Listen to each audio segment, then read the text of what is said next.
आपको बता दें कि हमारे साथ बरौली के जन नेता, साथ ही साथ जन सेवक और जनसुराज पार्टी के प्रबल उम्मीदवार बरौली विधानसभा से फैज मोहम्मद साहब बैठे हुए हैं।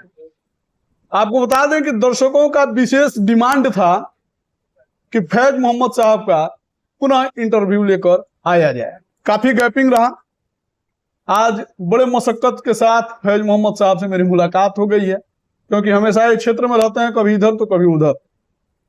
स्वागत करेंगे और तमाम वार्तालाप करेंगे, जानने का प्रयास करेंगे कि बरौली में इन दिनों कौन कौन से समस्याओं को देख रहे हैं और किन किन समस्याओं का अभी तक समाधान इन्हें नजर आ रहा है।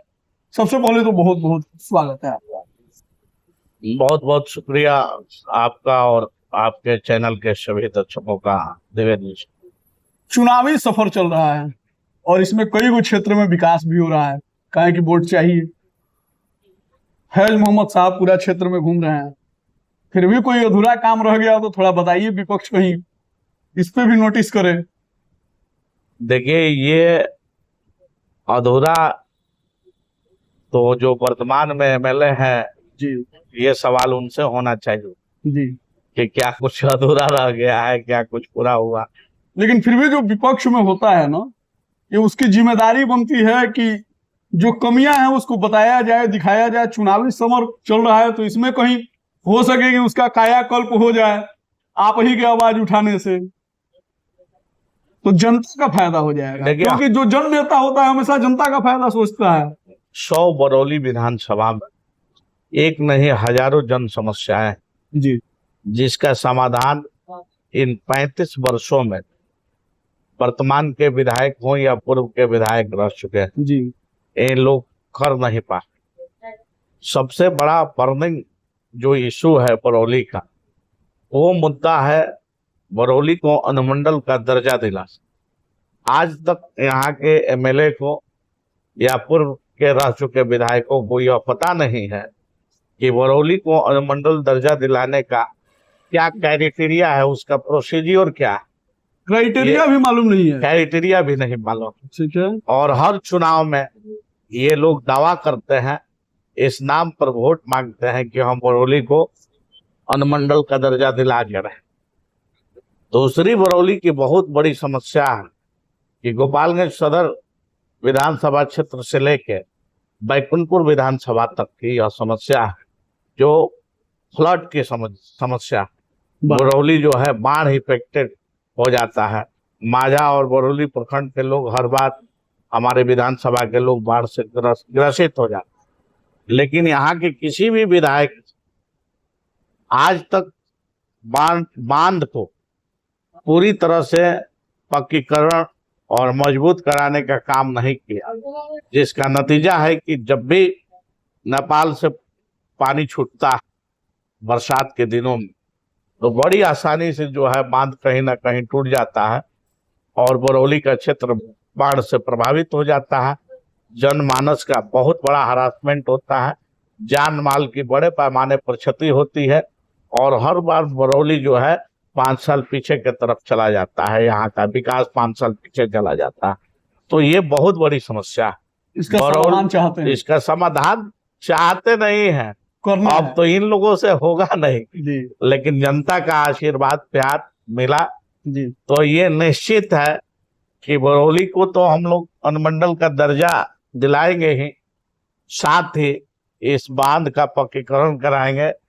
इस तरह से पक्कीकरण कराएंगे कि आने वाले 100 वर्षों में फिर बरौली के लोगों को बाढ़ के दंश को ना झेलना पड़े। यानी कि 100 विधानसभा है तो 100 वर्षों तक गारंटी लेते हैं। गारंटी हम लेके चलना, ये गारंटी फैज मोहम्मद की है। बिल्कुल बिल्कुल, ये फैज अहमद की गारंटी और खास करके द्विवेदी जी के चैनल के माध्यम से मैं कर रहा हूँ। दूसरा चीज कि 2 प्रखंड हमारे हैं इस विधानसभा जी, अभी बरौली प्रखंड है और माझा प्रखंड। दोनों प्रखंडों में आईटीआई कॉलेज की स्थापना करना है, डिग्री कॉलेज की आवश्यकता है शिक्षा के क्षेत्र में। दोनों प्रखंडों में रेफरल अस्पतालों की आवश्यकता है, लेकिन आज तक हमारा विधानसभा, यहाँ की जनता का विधानसभा इन सारी सुविधाओं से महरूम। जनता मुझे मौका देती है तो इस काम को भी नहीं छोड़ा जाएगा। जी। फर्स्ट अच्छा, बीते अटेम्प्ट में दौर की ये बात सारे है, काम। बीते दौर की बात है। फैज मोहम्मद साहब जदयू यानी कि जनता दल यूनाइटेड के एक प्रखर वक्ता हुआ करते थे, जिला का प्रवक्ता हुआ करते थे। का ऐसा नाराजगी हुई है कि जनसुराज में आ गए? देखिए, नीतीश कुमार का जो 2005 का इकबाल था, जी जो 5 से 10 तक सुशासन की सरकार, वो सरकार, वो इकबाल नीतीश कुमार का खत्म हो चुका। जी और इसी दौरान जनसुराज के सूत्रधार आदरणीय प्रशांत किशोर ने जी एक अभियान की शुरुआत की, जिस अभियान का नाम जनसुराज। और जनसुराज का शाब्दिक अर्थ होता है जनता का सुंदर राज। अभी तक हमने पार्टियों का सुंदर राज देखा, हमने राजनेताओं का सुंदर राज देखा, हमने अधिकारियों का सुंदर राज देखा, अफसरों का सुंदर राज देखा, लेकिन जो गांधी की परिकल्पना थी देश के राष्ट्रपिता बापू की कि जनता का सुंदर राज बने, वो सुंदर राज इस सरकार में नहीं दिख रहा। तो इस सुंदर राज की परिकल्पना लेके प्रशांत जी इस अभियान के माध्यम से करोड़ों लोगों को अपने साथ जोड़ने का काम किए और आज यह अभियान पार्टी का रूप धारण कर लिया। पार्टी के राष्ट्रीय अध्यक्ष उदय सिंह बन चुके हैं, पार्टी के हमारे प्रदेश अध्यक्ष भारती जी हैं, और जनसुराज के सूत्रधार का ये कहना है कि बिहार में सत्ता परिवर्तन की जरूरत नहीं है, जो नीचे से लेके कर्मचारी से लेके बड़े अधिकारी तक, अफसर तक, सारी व्यवस्था में घून लग गया। तो इस यानी कि पूरी सत्ता व्यवस्था, परिवर्तन ही नहीं, शासन परिवर्तन भी चाहिए। व्यवस्था परिवर्तन हम लोग करने का व्यवस्था प्रयास, परिवर्तन चाहिए। क्योंकि पूरी व्यवस्था में नीचे से ऊपर तक, ऊपर से नीचे तक घून लग चुका है। अच्छा, बरौली के कुछ समर्थक आपके बोल रहे हैं कि बेशक फैज मोहम्मद नाम है, लेकिन फैज मोहब्बत है वो, ठीक है। और मोहब्बत का मतलब यूं कहा जा सकता है कि मोहब्बत की प्रकाष्ठा जो है बरौली में, अगर किसी व्यक्ति ने शुरुआत किया है तो फैज मोहम्मद जी ने किया है। इस पे क्या कहना चाहेंगे? अब बिल्कुल आपने सही कहा। मेरा तो काम है लोगों के बीच मोहब्बत बांटते चलना। जी मैं हमेशा प्रेम की गंगा बहाता हूँ, चाहे समाज का कोई भी तबका हो, किसी भी जाति धर्म मजहब के लोग हो, सबको सीने से लगाता हूँ, सबको प्रणाम करता हूँ, सबको सलाम करता हूँ, क्या छोटा क्या बड़ा, सबको एक साथ लेकर चलने का काम करता हूँ। इसलिए हो सकता है कि हमारे चाहने वाले लोग आपको मोहब्बत का पैगाम देने वालों में मेरा नाम ले रहे होंगे। अच्छा फैज साहब, एक बात बताइए, माइनॉरिटी जो है, हर पार्टी को लुभाना है माइनॉरिटी को, ठीक है, हर पार्टी को उसका साथ चाहिए, सहयोग चाहिए, लेकिन जब पार्टी में उच्च पद की बात होती है तो माइनॉरिटी को नजरअंदाज कर दिया जाता है। बिल्कुल इस बात आपने का दर्द है। बिल्कुल आपने सही कहा। चाहे वो अकलियत समाज रहा हो, चाहे बिहार का एक बड़ा तबका अति पिछड़ा समाज रहा, इन दोनों समाज का वोट बड़े पैमाने पर बिहार की राजनीतिक पार्टियों द्वारा, दलों द्वारा लिया जाता है। लेकिन इनको जितनी राजनीतिक हिस्सेदारी होनी चाहिए, इनकी जितनी राजनीतिक भागीदारी होनी चाहिए, आज तक तो किसी ने देने का काम नहीं। यह पहला दल बना है, यह पहली पार्टी बनी है जिसके सूत्रधार, जिसके संविधान में यह लिखा गया है कि बिहार में जिसकी जितनी संख्या है उसके संख्या के अनुपात में उसको राजनीतिक हिस्सेदारी संगठन से लेकर सिंबल तक दी जाए, ताकि वो उस समाज के लोग बड़े पैमाने पर जब उस समाज का नेतृत्व करेंगे तो उनकी जो बुनियादी समस्याएं हैं उन समस्याओं को ठीक कर पाए। महागठबंधन के नेता हैं वे, मुकेश सहनी जी, लगभग 2 से 2.5% उन लोगों की आबादी है। वो बोलते हैं कि हम मुख्यमंत्री बनेंगे, ठीक है। 14% आबादी लेके तेजस्वी यादव जी ये कहते हैं कि मैं मुख्यमंत्री बनूंगा, ठीक है। और आपकी 18% की आबादी है मुसलमानों की, माइनॉरिटी की, ठीक है। आप लोग काहे नहीं बोलते हैं कि हमको भी कुछ बना दीजिए? देखिए, जिज्ञासा होती है, नहीं होती सवाल ये है कि अब तक जो है माइनॉरिटी समाज का एक बड़ा तबका, बड़ा डर्रा कहीं ना कहीं विकल्प के अभाव में, पॉलिटिकल मजबूरी के चलते, विकल्प के अभाव में राजद को वोट करता आया। ये 18% की कौम एक मुश्त वोट करते आई है, लेकिन आज एक बेहतर विकल्प जन स्वराज के रूप में इस समाज को, इस कौम को मिला है, जो केवल इसको इसके संख्या के अनुपात में राजनीतिक हिस्सेदारी संगठन में ही नहीं बल्कि सिंबल में भी देने का काम कर रही है। तो मैं समझता हूं कि अब इस समाज के लोग भी जग चुके हैं और किसी पार्टी दल का वोट बैंक और बंधुआ मजबूरी नहीं करेंगे, बल्कि अपनी संख्या लेके अपने समाज का कल्याण करने का काम। जब हम आ रहे थे बरौली से तो 2-4 मुसलमान साथी उनसे मिले, बातचीत हो रही थी। उन लोगों ने बताया कि बरौली है गदगद क्योंकि इस बार आ रहे हैं फैज मोहम्मद।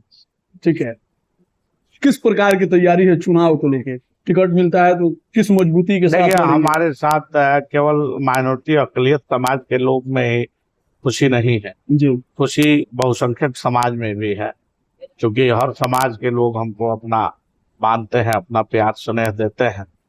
तो मैं समझता हूं कि आने वाले समय में जो होगा बेहतर होगा, आने वाले समय में सबके लिए होगा। फैज साहब जो है रोजा भी रखते हैं और जब रामनवमी आती है तो उसमें हिंदुओं का भी रामनवमी में भी सम्मान शामिल रखते हैं। होते हैं।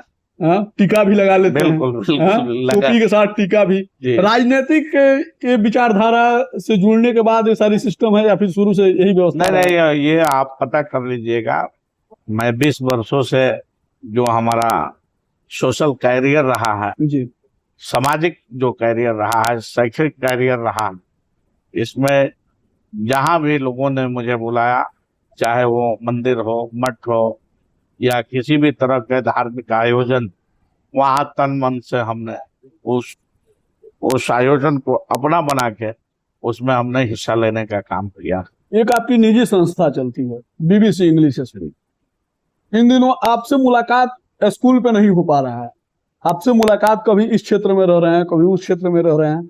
आज ही देख लीजिए, एगो लाइन होटल पे आपसे मुलाकात हो गया, देखे आपका गाड़ी दिखा तो हमको लगा कि फैज साहब यहाँ पे होंगे, तो चलिए चलते हैं, बातचीत कर लेते हैं। क्या कुछ मतलब साबित करना चाह रहे हैं और क्या कुछ मतलब बरौली में ऐसा? देखिए, अभी तो हम बैठे हैं कोयनी बाजार के बगल में इस लाइन होटल में। जी, मैं यहाँ पर बैठ के यहाँ के साथियों के साथ आगामी 2025 के चुनाव की रूपरेखा तय हो रही है। जी, बूथ लेवल पर भी हम अपने वर्कर बना रहे हैं पार्टी के तरफ से। साथ ही आगामी 30 तारीख को इसी महीने में प्रशांत किशोर जी का आगमन होने जा रहा है। उसमें बड़े पैमाने पर भारी से भारी संख्या में लोगों को इकट्ठा करके जन स्वराज की जो परिकल्पना है उससे अवगत कराना और आने वाले 2025 के विधानसभा चुनाव में जनता का सुंदर राज स्थापित करके बिहार के लोगों का पलायन रोकना, 10 से 15 हजार के रोजगार की गारंटी पंचायत स्तर पर ही देना, ठीक है।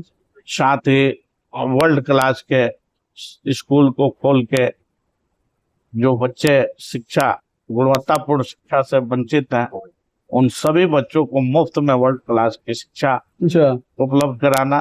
तो एक निजी विद्यालय चलाने वाला शिक्षक ऐसी बात कर रहा है कि मुफ्त में शिक्षा देंगे? बिल्कुल। अरे, हमारे भी विद्यालय में अपने व्यवसाय से प्रेम नहीं है क्या? जब तक वर्ल्ड क्लास का शिक्षा, जी, वर्ल्ड क्लास का स्कूल जब तक, फिर आपका व्यवसाय कैसे चलेगा? हमारा भी व्यवसाय चलेगा। वो हमारा भी विद्यालय सरकार का एक हिस्सा होगा। जो बच्चे पढ़ना चाहेंगे मुफ्त में पढ़ेंगे। अपना विद्यालय हमारे भी सरकार का एक हिस्सा बना विद्यालय में पढ़ा रहे शिक्षकों का वेतन हुआ, जो भी खर्च हुए, ये सब सरकार बियर करने का काम है। हम लोगों का काम होगा बच्चों को मुफ्त में। है साहब, आपका समय काफी कीमती है, हम जानते हैं। आखिरी क्वेश्चन आपसे ले लेते हैं। बरौली में हजारों की संख्या में जनसुराज के कार्यकर्ता है और बरौली के राजनीति के, ठीक है, मुख्य धारा से भी कई गो लोग जुड़े हुए हैं, लेकिन फैज मोहम्मद की जो उपस्थिति है क्षेत्र में या फिर पार्टी में जो देखी जा रही है, ये काबिले तारीफ है, काफी एक्टिव दिख रहे हैं। जनसुराज से कोनो विशेष फंड वगैरह आपको मिल रहा है क्या कि लीजिए फैज साहब आप ही घूमिए पूरा? ऐसा बात नहीं। हर पार्टी में कई दावेदार होते हैं। दावेदार हैं, लेकिन सारे- ज्यादा एक्टिव आप ही दिख रहे हैं बरौली में खास तौर पे। ये कोई नई बात नहीं है। हम लोग हमेशा जनता के बीच रहते हैं, लोगों की सेवा करते हैं, इसलिए कोई नई बात नहीं। कोई नई बात नहीं। आपको बता दें कि हमारे साथ फैज मोहम्मद सर थे, जो कि जॉन आपको बता दें कि हमारे साथ फैज अहमद सर थे, और फैज अहमद सर से तमाम बातें हमने की, और बातचीत के दौरान इन्होंने कई मुद्दों पे बड़ा ही मुखर होके अपनी बातें रखी। तमाम वार्तालाप पे आपको क्या कहना है कमेंट सेक्शन में लिखिएगा। उम्मीद करते हैं कि आपकी भी शिकायत दूर हो गई होगी कि फैज मोहम्मद साहब फैज अहमद साहब काफी दिन बाद रेस्पेक्ट इंडिया चैनल पे फिर अपना कीमती वक्त दिए, और फैज मोहम्मद और फैज अहमद में क्या कहा जाए, ठीक है, क्योंकि ये तो फैज मोहब्बत हो चुके हैं।